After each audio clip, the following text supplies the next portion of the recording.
Very late start today, so I was starting at 10:30, but a very short day today. And I said I was going to show you that there's Roman ruins just near my place. And of course the car has to decide to go past now. Hasn't been any cars for ages. But that's just the way it works. So I stayed at the Flower Hotel and Pension. And just up there on the side of the road, there's some Roman ruins. Just there. I'm not sure if I'm doing a very good job here. But there's some tombs just stuck on the side of the road. There's a bit of a sign there explaining what they are. And but they say they're very common. So, I don't know. I just think it's amazing how, like we saw this in Istanbul. There's just Roman ruins stuck on the side of the road. And when we were cycling through Spain, there was just Roman ruins just in people's fields, Like there's no... And like yesterday where, in Australia, it would all be roped off. You couldn't do anything. And here you just like climb all over them. But I mean, how are you going to damage them? Look how thick that roof is on the tomb. It's like, say, 60 centimeters thick. And the blocks, a metre. So I don't know how you're ever going to damage them. And they've been here for a couple of thousand years. So I mean, it's amazing. But just on the side, Seth, I think you would have a ball here. You'd be like telling me all about it. You can go inside if you want, but I don't want to crawl down inside of it, especially while holding the phone. But yeah, like 60 meters from my accommodation. Look at the tiering and all that. It's really good. I've been walking past these tombs cut into the hillside. They're Roman tombs, but they weren't very much to picture. But I just want to give you an example of the things that you sort of see sticking up out of the bush. So there you go. There's just the Roman ruins sticking up out of the bush. You can just go down, climb on it. There's some more over there in the distance. I don't know if you can see it. But they're just sort of hanging around, just chilling. And they've been chilling for the last couple of thousand years, and you can just go and hang out with them if you want to.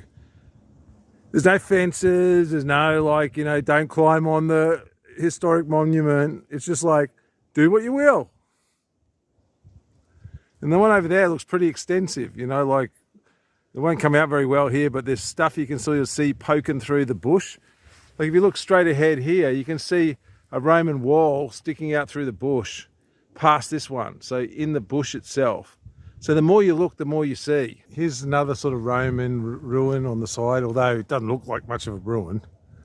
It's doing too good a job of looking pretty new. And then if you look over here, it's just like a field full of rocks. Some guys, place, some tombs. And then of course, what would that be without having a field where guys are just like, fuck all this Roman ruin stuff and just sort of push it over to one side so I can get my crop in, So in there's you can sort of see where they've just pushed all the rocks up against the side, the Roman ruins, so they can get a crop in. Nice set of seats down there. Yeah, it's really nice. So I'm just walking through this field. I'm trying to be more smooth, but it is a field and it's, ploughed. And as you can see, I'm completely surrounded by Roman ruins. So they're everywhere. Behind me, to the side of me, over there. And then there's quite substantial ones in front of me, including up on top of that hill that looks like a triumphal arch up on top of the hill. But yeah, and lots of rocks just hanging around. But of course, you've got to have your field in the middle of it. So interesting. I've been walking through these now for about 20 minutes through Roman ruins, and there's quite a lot of them. I think Seth, my nephew, archaeologist, would have a great time here. He could tell me all about it. You know, I always knew the Romans were pretty important and they were a pretty big empire, but, you know, seeing it and knowing about it are two totally different things. And it's like all through Europe, like they're everywhere. They're really an empire. I mean, we're not really in Europe anymore, we're in Asia. So we're across the Bosporus. So this is effectively Asia. They were in Turkey, you know, so Africa. And yeah, they're up in Germany. So it's kind of amazing where they got to and what they built. This is massive. Yeah, this is a city. This is like really big. So yeah, it's pretty amazing. Here's a few building, some building stones if you want. Just come down, take what you like. And when I say that, I'm not being that facetious, because when you look at the houses, and as you know, as we've been going around in our older videos, you can just see where they've, buildings have just sort of repurposed the Roman buildings, just taken the rocks and sort of put them in there, and same with the Greeks. Okay, this was the harbour street, so they used to bring boats into here, and this is a pedestrian only street because there's no wheel ruts in the flags. This is all buried in a earthquake supposedly, you know, so that's interesting. And you can see the wall. When we're talking about repurposing, obviously there was a few earthquakes because you can see bits of other buildings in that wall there. And the walls are really thick, you know. It's got the stairs built into it there. But over here gives you an idea of how they built it. So there was some dress stones on the front and then rubble in between. And you know, just before you think, okay, well, it's just a static wall, it's retaining about 20 feet of 20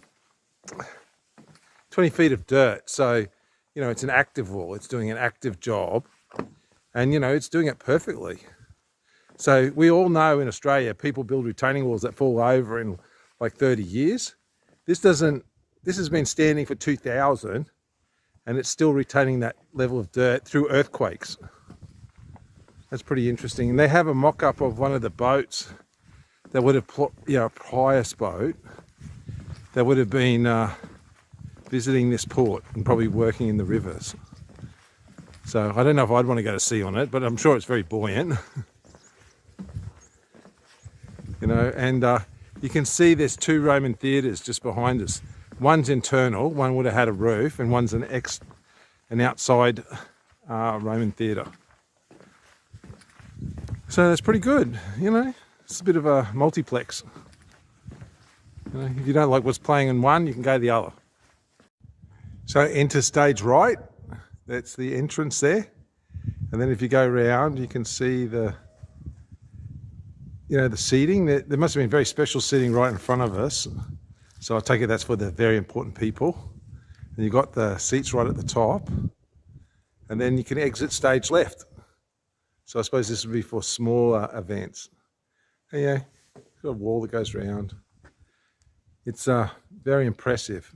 Look how closely cut the blocks are. It all fits very well. And you can see the boulders as the infill.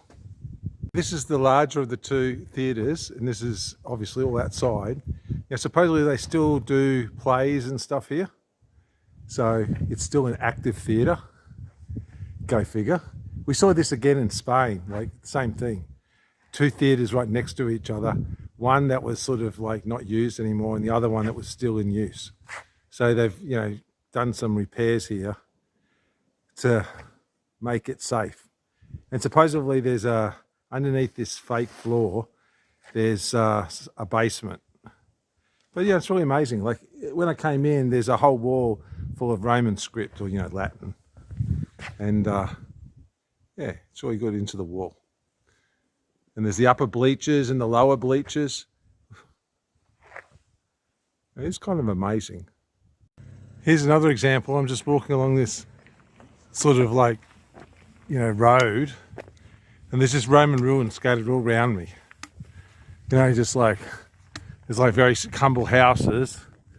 And then there's Roman ruins right next to them. Just everywhere, really. Okay, you can see the Roman ruins down there, and you can also see Roman ruins on the hill next door and the beautiful beach. So supposedly a lot of Europeans come here for the beach holidays. And then if you go around, you can see the mountains where we came from.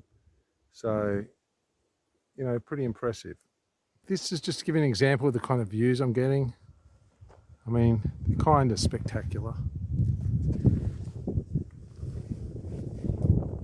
So I think I'm heading over there tonight. I don't know if that's coming in. It's a bit glary.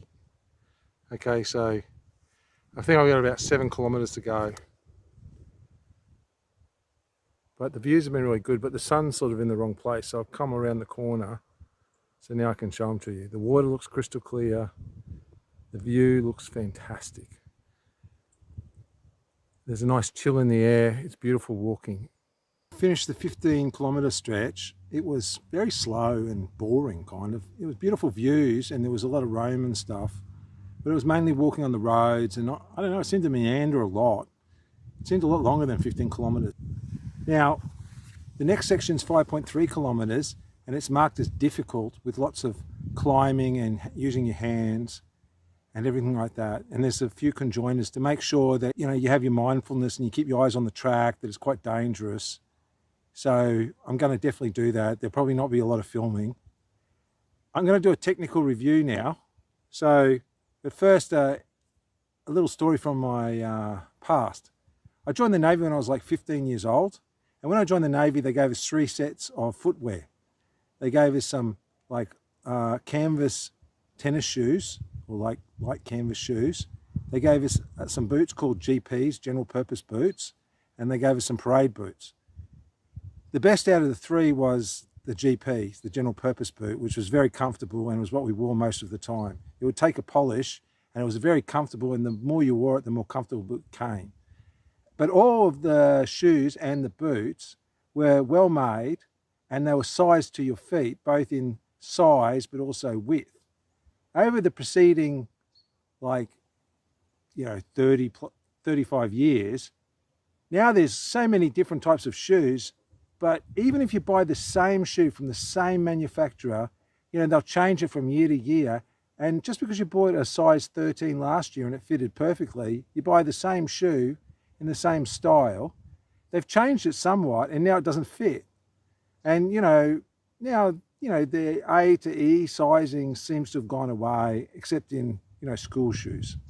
So that's just a preamble before we start talking about my footwear. Okay, the footwear I have for this hike is what I brought from Australia.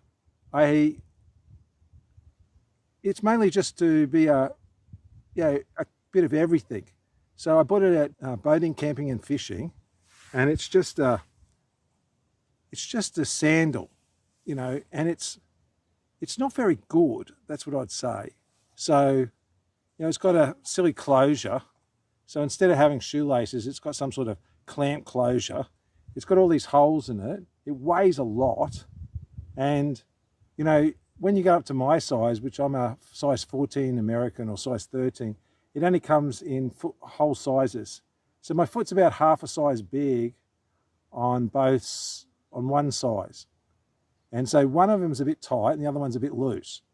And the grip is quite good, or it looks quite good, but it's kind of slippery and it doesn't really hold very well. The internals, it says it's waterproof, which means, I think, that if it gets wet, it takes 3 days to dry, but it won't fall to pieces. But it tends to fall to pieces. So it's not very durable, even though it looks it, and it weighs a lot. So you would say maybe it's a bad choice, and next time I'll probably go for something more ultralight. It's got good toe protection. It was uncomfortable the first day I put it on, and it's remained uncomfortable. So I don't think it's got any give. It doesn't really size to your feet. It's a disappointing piece of apparel. And just about any old shoe would probably work better. And you see these beautiful hiking boots on the internet. I would really like to have that, or a good pair of trail runners. But again, over here, just for people with large feet, they don't really sell any shoes over a size 11, or at least I can't find them. And that's pretty much all through the Middle East and Turkey. You know, they just don't sell large shoes. So, not good. And it's probably the one worry I have going into this, that this footwear is not secure, it's not very comfortable, and it doesn't give you really great grip. So, there we go. I'd rather have the old GPs from 35 years ago, general purpose boots. They would eat this stuff up. Okay, this is the first stage that's been classed as difficult, and there's lots of cliff climbing. So as you can see, I'm about to embark straight down the cliff. Hopefully I won't fall, but you know, he who hesitates is lost. Fortune favours the foolish. A coward dies 1,000 deaths, a brave man dies but one. I think I'd like to put mine off for a little bit though. Cry havoc and let slip the dogs of war. The going's been really slow. Like, I've been lowering myself off like ledges and stuff like that, and I just like plan it before I go and all that sort of stuff. You know, some of the ledges you've had like to change several handholds on the way down. So, you know, it's always hard and you're just lowering your feet down looking for the next footfall. It looks like there's lots of things catching you and stuff like that. The rocks really, and there's lots of bushes and stuff. So I think I've lost my raincoat. Like, I think that it's pulled off. It pulled the zip down on my bag, and I only realised when the electronics bag fell out because it made a thunk. So I think I lost my raincoat. And my shirt's kind of torn and worn now. So it's been, I think difficult is a good description. It's certainly difficult. And lots of possibilities for falling and hurting yourself. Because these rocks are amazingly hard. You know, you wouldn't want to fall on them. So it's 5:10 now, so I've got about an hour and 20 minutes of sun left. I should get it finished. I've got about as far as I've got come to go. This is kind of flat and not so scary. Okay, bye. I'm out of the bush, I'm on a road. It's 10 to 6. It's beautiful, but I'm shagged. I mean, like, that was like more like climbing than walking. So I think I averaged about like 1 kilometre an hour in there. I still got about another kilometre and a bit to go to the town, but it was slow going. Obviously other people could do it faster, but I'm bulky. I've ripped my shirt, I'm bloody. I probably lost my raincoat. I'm not going back. There's no way I'm going back to look for it. And yeah, I'm shattered. So anyway, it was all good fun, type 2 fun, and I'm kind of glad I did it. There's a few times I thought I was in danger of falling, I'll give you that. But, you know, don't tell the Kraken. The Kraken, it was all perfectly safe, okay? Just you and my secret. Because the Kraken would really have my guts for garters if she thought I was taking risks with my health, you know. Anyway, what was the option? To turn around and go back? No, sirree. Okay, see you later. We've got to find accommodation yet. Okay, I got in after it was dark. So I checked into a place called, I got it off the Trail Smart place. It's called Keo Pension. It's down near the yacht club. And it was 600 Turkish lira, which is about 30 euro, give or take. That's not with breakfast, but it's a beautiful room. I'll show you around. Okay, for the wrap up for today, I thought it was going to be like 15 kilometers, you know, because I didn't do any research at all because, you know, fly by the seat of my pants. So I hung around at the Roman ruins for a while. It cost 90 lira to get into the Roman ruins, I should say that. I mean, there's lots of Roman ruins outside the place you got to pay. So if you didn't want to go in, you wouldn't have to. There's plenty to see without going in. But I went in and I hung around until about 12 o'clock, had a little bit of lunch, and then proceeded to do the road walk for the 15 kilometers. And it was mainly road walk. It was about 2 to 5% of trail. So it was kind of boring, you know, and there was a lot of construction, but beautiful views. Like, you know, I'm a bit spoiled for views. So then I got to the end and then I realized, oh, we're back at the aqueduct. And as you've seen last time at the aqueduct, there's nothing there. So it means I had to do the next 5 kilometers. And then I looked at the 5 kilometers and it was like, oh, only experienced people should do this. Don't do it when it's raining. This is difficult. You could fall and kill yourself. This is on the description. It's now 3 o'clock. So I'm thinking, maybe not, maybe. So I had some water and then I proceeded to go. And it was difficult. Like, there was quite a lot of climbing and scrambling. And I've come out worse for wear. My shirt's now ruined. And I think I've lost my jacket. The zip got caught on a thing and it unzipped and everything fell out. What else? These shoes are rubbish. Like, there's no feel as well. I left that out of the technical. You get no feel from the shoe. It's just like a big slab of, the sole is just like a big slab of plastic. And it doesn't really give you any feel at all for the terrain that you're going over. But I got here and, it was dark when I walked into town. And, really there's not a lot of accommodation. This town is very flash. So, I just paid the 600 lira and be done with it. Okay, this is the bathroom, and for the life of me, I can't work out where the light switch is for the bathroom. There is a light in there, but I can't work out where the light switch is. I'm not very clever. So then this is the room. So it's on 3 levels. The bathroom's at a higher level. Then you have this sitting area, which is quite nice, and a little table to work on. And there's the kettle, and I'm going to have some tea for the morning. And then there's the bedrooms down there, and there's a little balcony. And like I said, the water's just over the other side of the road. I don't think you can see it though. But it's nice. There's air conditioning. The man was very nice. This seems like a good price for this town at this time of the year. There's definitely cheaper places, but they all seem to be closed in the winter.